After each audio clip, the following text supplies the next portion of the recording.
읽겠습니다. 시작. 이 율법책을 내 입에서 떠나지 말게 하며 주야로 그것을 묵상하여 그 안에 기록된 대로 다 지켜 행하라. 그리하면 내 길이 평탄하게 될 것이며 내가 형통하리라. 아멘. 할렐루야. 오늘은 수레바퀴 예화에서 말씀 두 번째 시간입니다. 지난주에 말씀 첫 번째 말씀을 나누었죠. 지난주 말씀 기억하십니까? 말씀, 모든 성경은 하나님의 감동으로 된 것으로 교훈과 책망과 바르게 함과 의로 교육하기에 유익하니.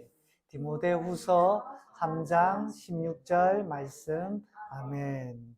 제가 그래서 주보에 지난주 말씀까지 암송 구절 란에 실었습니다. 자, 오늘은 이 말씀 두 번째 시간입니다.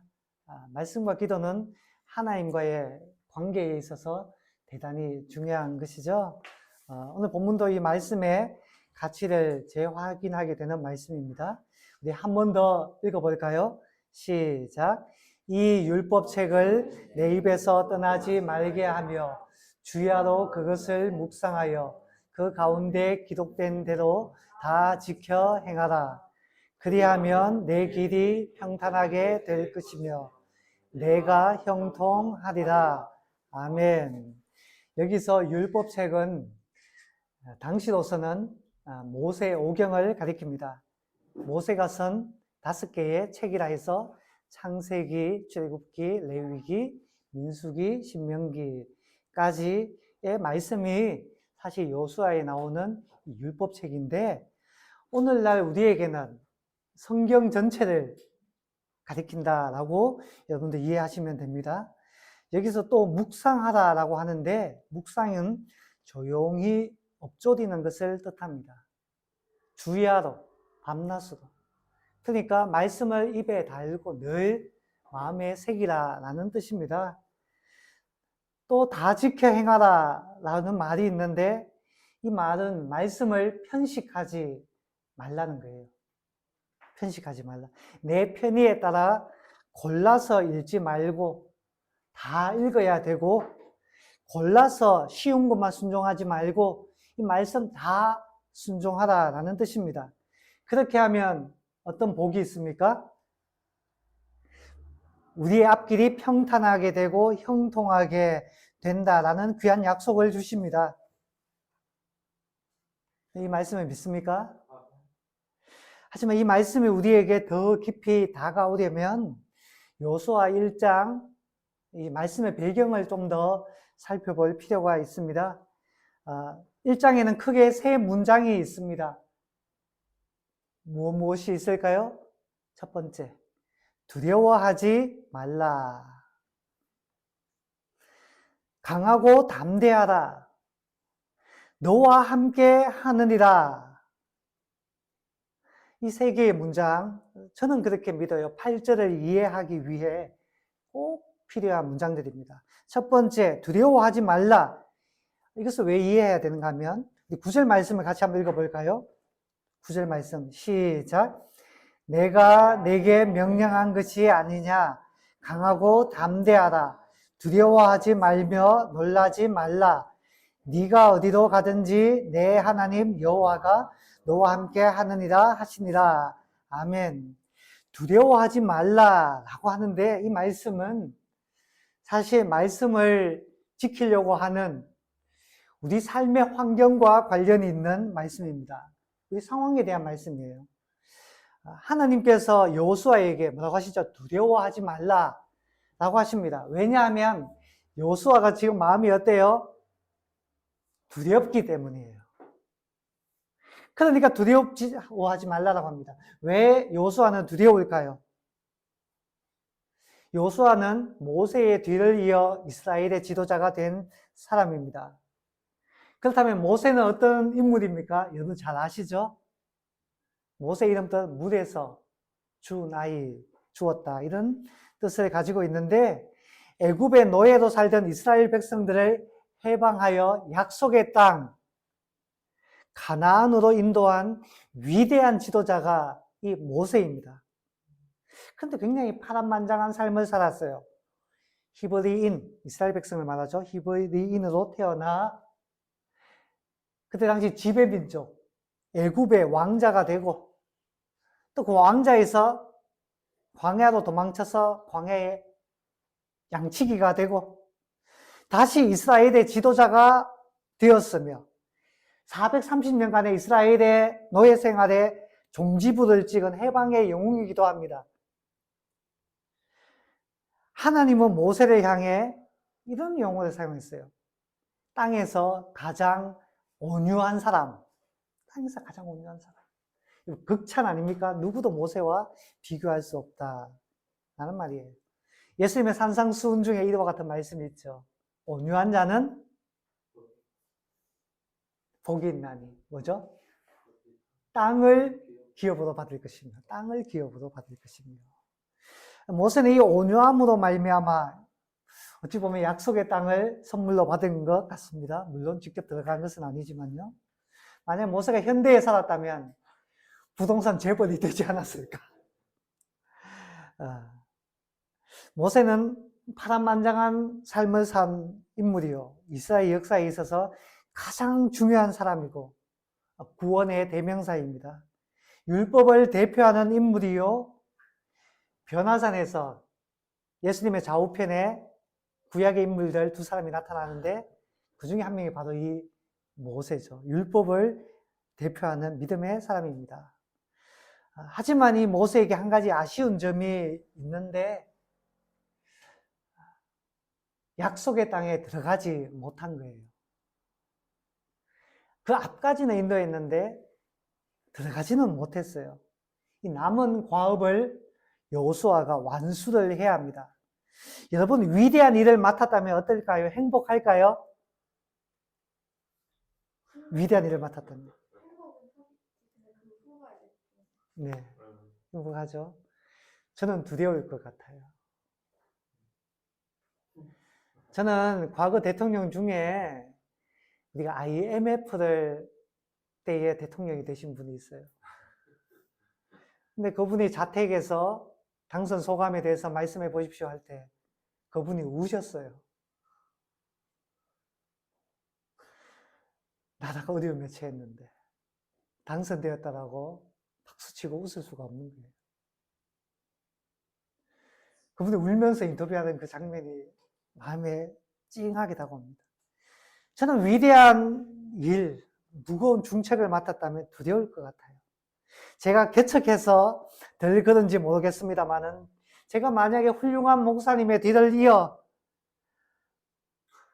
교회를 맡았다면 저는 두려울 것 같아요. 그분이 사역했듯이 나도 그렇게 사역할 수 있을까? 모세의 뒤를 이은 여호수아의 심정이 그와 같지 않았을까요? 더군다나 이스라엘 민족은 쉬운 민족이 아닙니다. 참 까다로워요. 성경은 그들을 향해 목이 곧은 백성이라고 했습니다. 얼마나 표방한지 몰라요. 벼는 익을수록 고개를 숙인다라고 했는데 이스라엘 백성 목이 너무너무 곧아요. 더군다나 불평불만이 가득합니다. 그들을 이끌고 가야 돼요. 그들은 원망이 많고 믿음이 없는 사람들이었습니다. 그들의 광야 생활은 불순종의 역사였어요. 여러분, 모세가 왜 약속의 땅에 들어가지 못했나요? 사실 죄송한데 걔네들 때문이에요. 성경을 보면 모세가 나이가 많지만 정정하다, 건강하다 라고 했는데 그가 약속의 땅에 못 들어간 게 건강 때문이 아니에요. 하나님께서 그만 너의 역할은 여기까지야. 모세를 멈춰 세우고 불러가셨어요. 왜 그런 일이 일어났는가 하면 모세가 하나님의 명령을 어겼기 때문입니다. 왜 어겼느냐? 이스라엘 백성들이 목마르다라고 했어요. 그래서 바위를 통해서 물을 내야 되는데 하나님의 명령은 뭐였죠? 바위에게 명령을 하라. 하나님의 말씀으로 천지를 창조하셨듯이 모세를 통해 말씀하는 것만으로도 하나님 어떤 일도 하실 수 있으세요. 근데 모세가 어떻게 했죠? 바위를 지팡이로 때렸어요. 쾅! 제 생각에는 이 장면이 이렇게 떠올라요. 모세의 얼굴이 벌겋게 되어가지고 지팡이를 가지고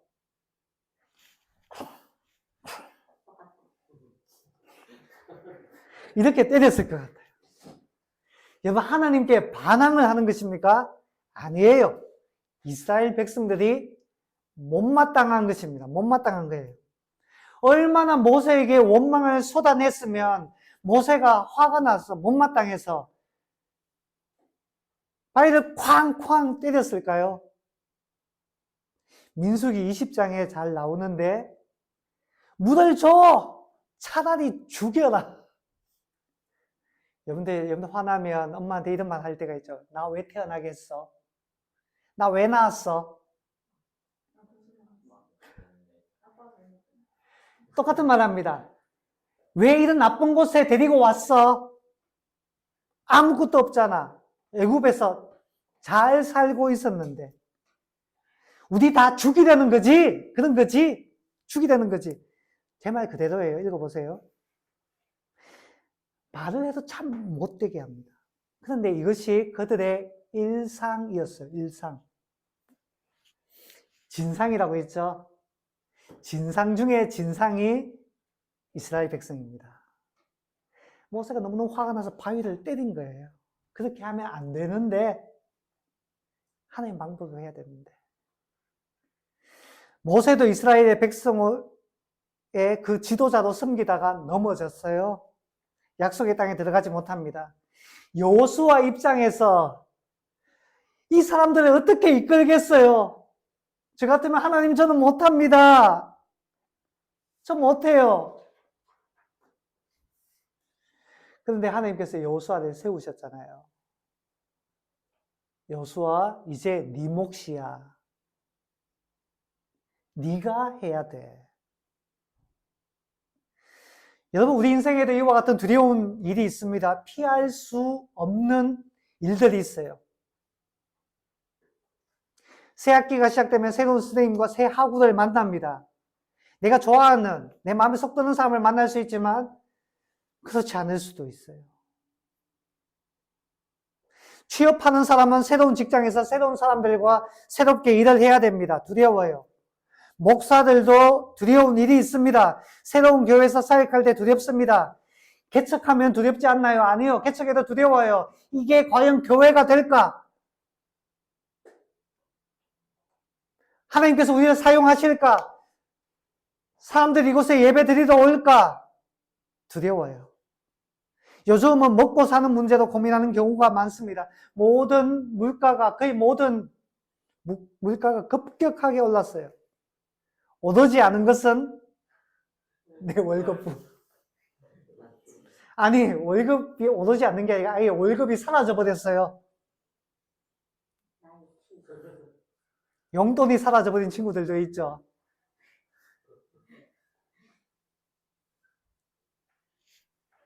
두려워요. 어떻게 살아야 하나. 그런데 하나님은 뭐라고 하시나요? 두려워하지 말라. 두려워하지 말라. 왜냐하면 이 율법책을 묵상하고 지키면 평안하고 형통하게 된다는 겁니다. 승리의 비결, 방법이 이 말씀 안에 있다라는 거예요. 두 번째, 강하고 담대하다라고 말합니다. 6절, 7절, 9절에 나오죠. 7절 말씀, 그 중에 7절 말씀을 한번 읽어볼게요. 7절, 시작.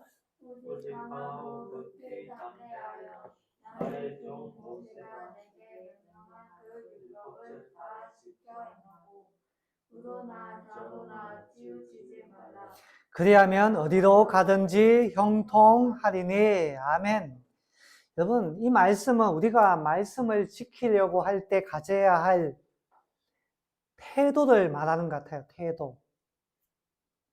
하나님께서 강하고 담대하다라고 하는데 이 말은 대담하고 용기 있는 뜻입니다. 대담하고 용기 있는 이런 뜻이에요. 율법을 지키려면 대담하고 용기 있어야 된다라고 그렇게 읽혀요. 왜 말씀을 지키는데 강하고 담대해야 할까요? 여러분, 우리 앞에는 고속도로만 펼쳐져 있는 것이 아닙니다. 때로는 가시밭길을 건너야 해요. 예를 들어 하나님 우리에게 말씀하신 내 이웃을 내 몸과 같이 사랑하라 라는 말씀을 하시잖아요. 우리가 이웃을 사랑할 수 있을까요? 내게 잘해주는 사람이라면 내가 사랑할 수 있지. 이 이웃은 우리 학생들에게는 학급 친구라고 볼 수 있고, 직장인에게는 직장 동료라고 볼 수 있고, 예를 들어서 아파트나 빌라에 사시는 분들에는 같은 동네 사는 주민분이라고 말할 수가 있습니다. 그런데 내게 호의적인 사람만 있는 게 아니에요. 나를 괴롭히는 사람들이 있어요. 일진을 사랑할 수 있을까요? 일진.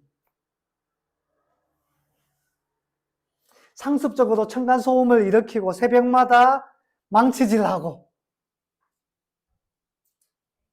사랑하기가 쉽지가 않습니다.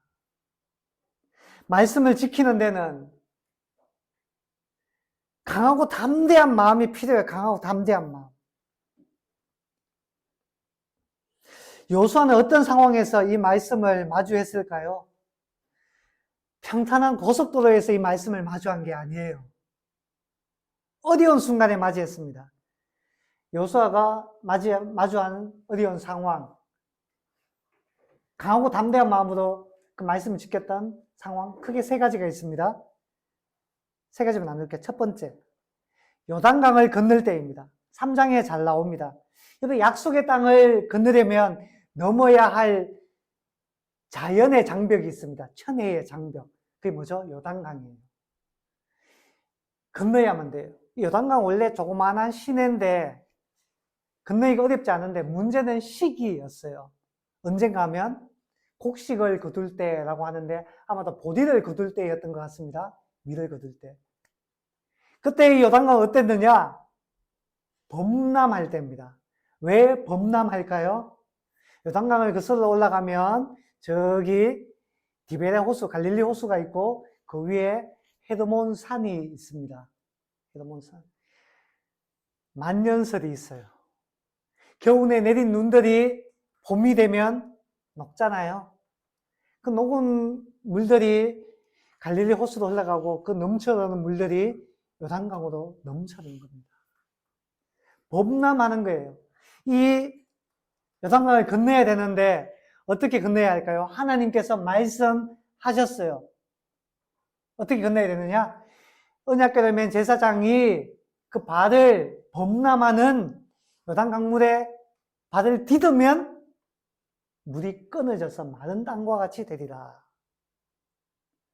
이 명령을 순종하기 쉬워요, 어려워요? 하나님께서 말씀하셔서 우리 해보자. 사람들이 가만히 있을까요? 똑똑한 친구들은 무슨 말이 되는 소리를 해야지. 아니, 강 건너려면 배를 만들고 다리를 만들어야지. 지금 물이 흘러내리는데 그 범람 물에 빠져 죽으면 어떡하라고. 누군가가 그렇게 말하지 않았을까요? 이 말씀에 순종하려면 강하고 담대한 마음이 필요합니다. 여호수아는 순종했어요. 그리고 건넜어요. 둘째, 요단을 건너고 난 다음에 여리고성을 눈앞에 두고 있을 때입니다. 4장에 나와요. 여리고성은 크고 튼튼한 난공불락의 요새입니다. 그들을 마주하고 있으니까 전쟁 준비를 어떻게 해야 될까요? 잘 해야 돼요. 그렇죠? 그런데 하나님께서 말씀하십니다. 할례를 행하라. 할례가 뭐죠? 남자아이의 성기 포피를 자르는 것입니다.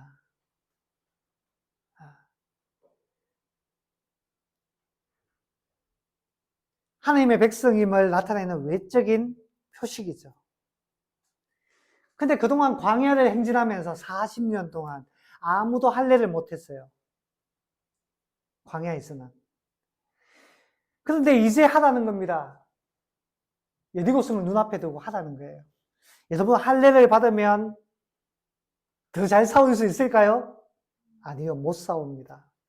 왜냐하면 아파서. 근데 전례가 있어요, 창세기에. 이스라엘 백성들도 다 아는 이야기입니다. 창세기에 보면 야곱의 아들 중에 시므온과 레위가 있는데 원수를 무찌를 때에 바로 이 방법을 썼어요. 너 우리랑 사돈 되고 싶어? 결혼해서? 그냥 우리랑 같이 친해지고 싶어? 그렇다면 너희들 남자들 다 할례를 행해야 돼. 그러면 우리랑 같이 살 수가 있어. 할례를 해. 이렇게 작전이에요. 그래? 너희들 친해지고 싶으니까 다 남자들이 다 할례를 했어요. 싸울 수 있어요? 없어요? 못 싸우잖아요. 그러니까 시므온과 레위가 칼 들고 팔 뽑고 들어가서 다 죽여버린 겁니다. 이 이야기는 이스라엘 백성들이라면 다 아는 이야기예요. 그런데 하나님께서 말씀합니다. 전쟁을 눈앞에 두고 할례를 행하라 라고 하십니다. 여러분 이렇게 말할 수가 있잖아요. 하나님 지금 저기 눈앞에 있습니다. 할례를 받으면 싸울 수가 없어요. 전례가 있잖아요. 까딱하면 몰살 당한다고요. 좀 나중에 받으면 안 될까요? 여리고성 정복하고 난 다음에 우리가 안전을 좀 확보하고 난 다음에. 하지만 하나님은 뭐라고 하십니까? 어려운 것을 요구하십니다. 아니야, 지금이야, 지금. 요수아는 순종했어요. 담대하고 용기 있는 마음이 필요한 겁니다. 그런 마음 없이 하나님의 말씀을 지키기가 어려워요.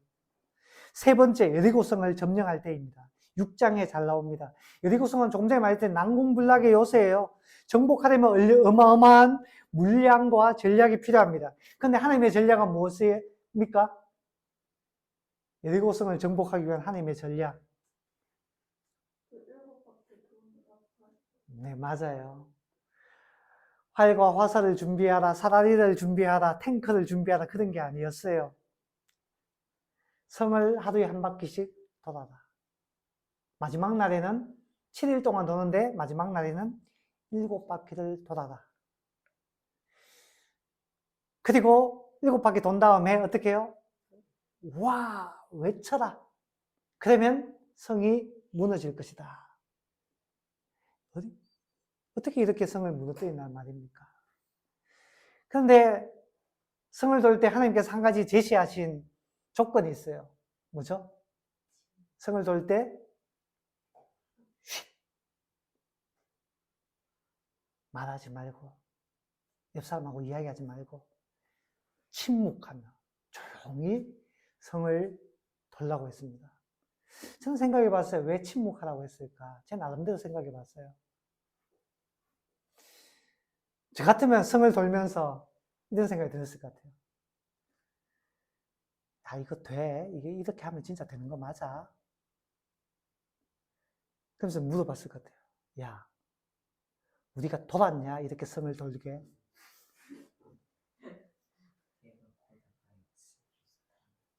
옆에 친구들. 그래, 돌다가 돌겠다. 말이 전염력이 강합니다. 불평이 번져요. 사람들이 그런 불평과 불만이 있는데, 그런 따가운 눈초리가 있는데, 그것에 순종해야 돼요. 담대하고 용기 있는 마음이 필요한 겁니다. 요수아는 순종했어요. 믿었던 것 같습니다. 전쟁은 여호와께 속한 것이니. 전쟁은 여호와께 속한 것이니. 여러분, 말씀에 순종한다는 것은 어려운 일입니다. 그리스도인답게 산다는 것은 쉬운 게 아니에요. 되면 하고, 아니면 말고, 가벼운 마음으로 신앙생활 할 수가 없습니다.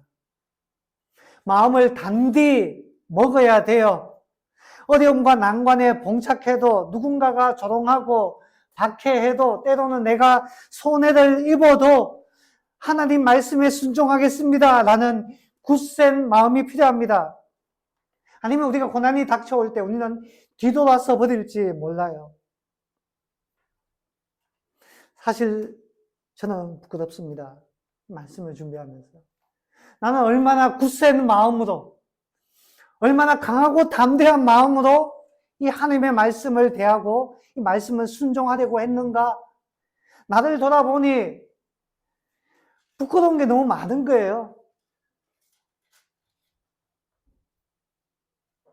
물론 내 힘으로 되는 것은 아닙니다. 성령께서 도와주셔야 돼요. 하지만 우리가 가벼운 마음으로 하는지 아니면 굳센 강하고 담대한 마음으로 하는지 하나님은 너무너무 잘 아십니다. 이사야 26장 3절에 이와 같은 말씀이 있죠. 주께서 심지가 견고한 자를 평강하고 평강하도록 지키시리니 이는 그가 주를 신뢰함이니이다.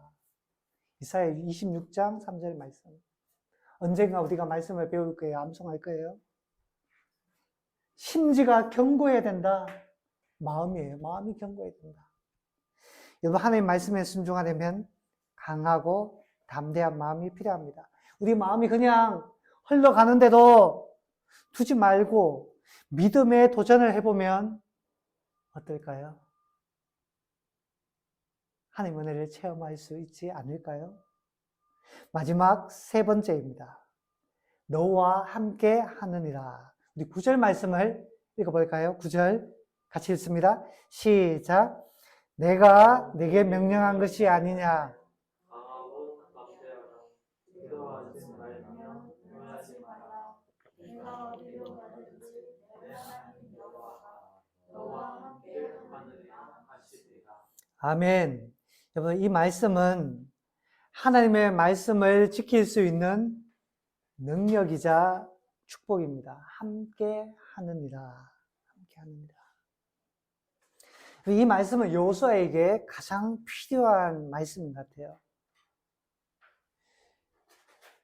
하나님 앞에 순종하며 살아가는 우리 인생에 외로울 때가 참 많습니다. 외로울 때가 많아요. 세상 사람들이 다 내 편인 것 같고 나를 존중해 주는 것 같아도 그것은 내게 무언가 얻어낼 것이 있을 때일 경우가 얼마나 많은지 모릅니다. 내가 잘 나갈 때는 사람들이 내 친구가 되고 싶어 하고 내 명함을 받고 싶어 하지만 내가 실패하고 넘어질 때는 외면하는 것이 또한 사람들입니다.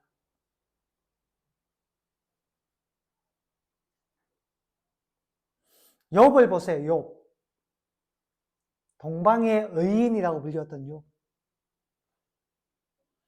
욥이 잘 나갈 때는 모든 사람이 욥에게 친구가 되고 싶어 했어요. 욥을 존경했어요. 욥만 보면 인사를 했어요.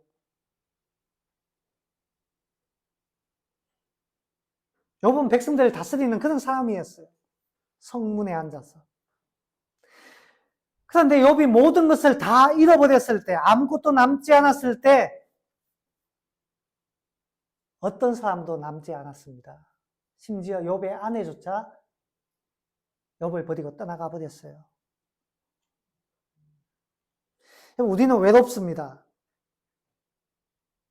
외로워요. 그 외로운 사람에게 친구가 되어주는 게 필요하죠. 그러나 그럼에도 우리는 외로울 때가 있어요. 우리 안에 누구도 채울 수 없는 구멍이 있습니다. 하나님께서 채워주셔야 되는 것. 하나님께서 말씀하시죠. 내가 너와 함께 하느니라. 내가 너와 함께 하느니라. 예수님께서 제자들에게도 똑같은 말씀하셨어요.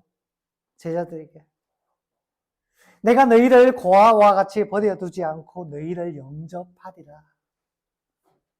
내 음성을 듣고 문을 열면 내가 그에게로 들어가 그와 더불어 먹고 그는 나와 더불어 먹으리라. 이사야도 말했습니다. 두려워하지 말라.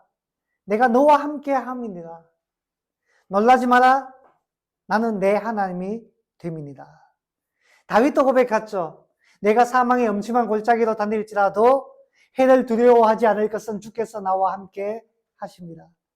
주의 지팡이와 막대기가 나를 안위하시나이다.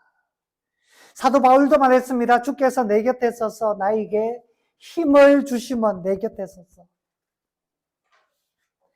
내가 사자의 입에서 건짐을 받았느니라. 여러분, 하나님께서 함께 하신다는 것이 가장 귀한 일입니다. 여호수아는 모세에게 하나님이 함께 하시는 것을 가장 가까이에서 보았어요. 하나님께서 함께 하실 때 어떤 어려움과 역경도 이겨내는 것을 깨달았습니다. 사랑하는 여러분, 우리가 말씀을 지킬 수 있는 것은 우리 혼자만의 싸움이 아니기 때문입니다. 하나님께서 함께 하시기 때문에 우리는 이 말씀을 지킬 수가 있어요. 또 반대로 이 말씀에 순종함으로 말미암아 하나님 우리와 함께 하신다는 것을 체험할 수가 있습니다. 여러분, 말씀을 정리합니다. 말씀을 정리합니다. 우리가 승리하는 비결은 하나님의 말씀을 지켜 행하는 것입니다. 우리에게 주어진 그 상황에 두려워하지 마세요. 하나님께서 함께 하십니다. 그리고 그 하나님의 함께 하심을 체험하려면 이 말씀을 지켜야 해요. 그러면 형통하고 평탄한 삶을 사는 것입니다. 그리고 이 말씀을 지키려면 강하고 담대한 헌신된 마음이 필요합니다.